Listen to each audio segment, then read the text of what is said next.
বিজনীত অসমীয়া বিৰোধী মিয়া জিন্দাবাদ, হিন্দু মুৰ্দাবাদ বা অসমীয়া জাতি মুৰ্দাবাদ বিগত সময়ত লক্ষ্য কৰি আহিছে। অসমত এটা মিয়া আৰু অসমীয়াৰ মাজত এটা যি সাম্প্ৰদায়িক সংঘৰ্ষ লোকৰ যি ষড়যন্ত্ৰ চলিছে চক্ৰান্ত চলিছে, আৰু সেই চক্ৰান্তকাৰীৰ প্ৰৰোচনত পৰি কোনো দুষ্ট চক্ৰই অসমত এটা সাম্প্ৰদায়িক বাতাবৰণ সৃষ্টি কৰাৰ কাৰণে এনেকুৱা ঘটনা সংঘটিত কৰাৰ সুযোগ পাইছে। গতিকে প্ৰশাসনে কঠোৰ হ'ব লাগে, প্ৰশাসনে দৃষ্টিগোচৰ কৰিব লাগে, আৰু প্ৰশাসনে যিসকল জড়িত আছে তেখেতসকলক আইনৰ আওতাত আনি কঠোৰ শাস্তি দিয়াৰ ব্যৱস্থা কৰিব লাগে। নহ'লে কিন্তু অনাগত দিনত এই দুষ্ট চক্ৰ, এই ষড়যন্ত্ৰকাৰীসকল আৰু ইয়াতকৈ বেয়া কাম কৰিবলৈ সাহস পাব। গতিকে অসমত থাকি যাতে অসম বিৰোধী কোনো চক্ৰান্তকাৰী মূৰ দাঙি উঠি বিভিন্ন সংবাদ মাধ্যমত বা ছ'চিয়েল মিডিয়াত আমি প্ৰত্যক্ষ কৰিছোঁ যে এই বাতৰিক লৈ আমি অসমীয়া পৰিষদে আমি তীব্ৰভাৱে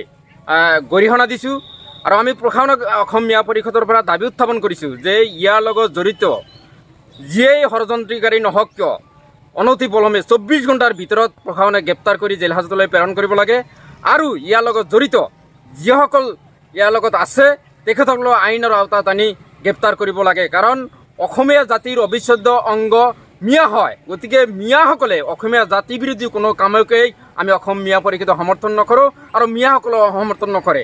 যদি কোনো মিয়া ইয়াৰ লগত জড়িত আছে তেখেতক আইনৰ আওতাত আনি কঠোৰ শাস্তি দিয়াৰ ব্যৱস্থা গ্ৰহণ কৰিবলৈ আমি প্ৰশাসনক বা চৰকাৰক দাবী উত্থাপন কৰিছোঁ।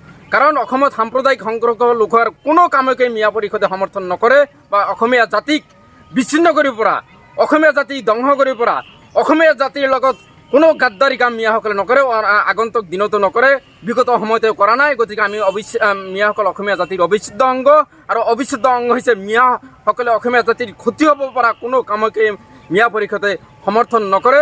গতিকে আমি সকলো পক্ষক আহ্বান জনাইছোঁ যাতে কোনো চক্ৰান্তকাৰী ষড়যন্ত্ৰত পৰি অসমীয়া জাতিক সাম্প্ৰদায়িক সংঘৰ্ষ লগোৱাৰ কোনো মিয়া আৰু অসমীয়া ভাগ কৰাৰ পৰা বিৰত থাকিবলৈ আমি সকলো পক্ষক আহ্বান কৰিছোঁ যে আমি সদায় অসমীয়া, আৰু মিয়াসকল অসমীয়া জাতিৰ বৃহত্তম অংশ মিয়া জনগোষ্ঠী।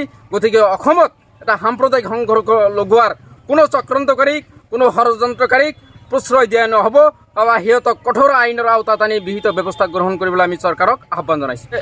বিগত সময়ত লক্ষ্য কৰি আহিছে। অসমত এটা মিয়া আৰু অসমীয়াৰ মাজত এটা যি সাম্প্ৰদায়িক সংঘৰ্ষ লোকৰ যি ষড়যন্ত্ৰ চলিছে চক্ৰান্ত চলিছে, আৰু সেই চক্ৰান্তকাৰীৰ প্ৰৰোচনত পৰি কোনো দুষ্ট চক্ৰই অসমত এটা সাম্প্ৰদায়িক বাতাবৰণ সৃষ্টি কৰাৰ কাৰণে এনেকুৱা ঘটনা সংঘটিত কৰাৰ সুযোগ পাইছে। গতিকে প্ৰশাসনে কঠোৰ হ'ব লাগে, প্ৰশাসনে দৃষ্টিগোচৰ কৰিব লাগে, আৰু প্ৰশাসনে যিসকল জড়িত আছে তেখেতসকলক আইনৰ আওতাত আনি কঠোৰ শাস্তি দিয়াৰ ব্যৱস্থা কৰিব লাগে। নহ'লে কিন্তু অনাগত দিনত এই দুষ্ট চক্ৰ, এই ষড়যন্ত্ৰকাৰীসকল আৰু ইয়াতকৈ বেয়া কাম কৰিবলৈ সাহস পাব। গতিকে অসমত থাকি যাতে অসম বিৰোধী কোনো চক্ৰান্তকাৰী মূৰ দাঙি উঠিব নোৱাৰে, তাৰ বাবে প্ৰশাসনে বিহিত ব্যৱস্থা গ্ৰহণ কৰাৰ কাৰণে আমি অসমীয়া পৰিষদে তীব্ৰভাৱে দাবী উত্থাপন কৰিছোঁ।